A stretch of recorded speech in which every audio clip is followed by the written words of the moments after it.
Michelle Marquez D, ginulantang ang buong Miss Universe organization at mga kasama niyang kandidata sa kanyang introduction greeting. Dahil imbis na ginamit niya ang wikang Ingles, ay ipinamalas niya ang kanyang husay sa pagsasalita ng wikang Espanyol. Narito at panoorin.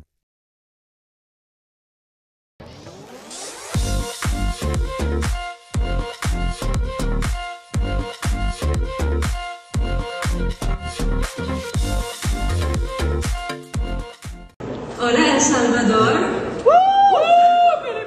Soy Michelle Marquez D. Estoy representando mi hermosa país, Filipinas.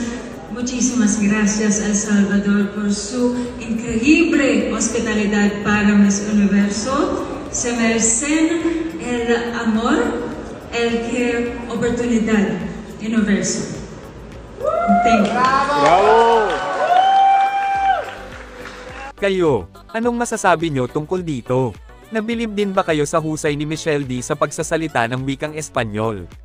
At kung ano ang inyong komento at saloobin, just comment down below at babasahin natin yan at pag-uusapan natin para sa ating susunod na video. Thank you for watching and see you on my next one.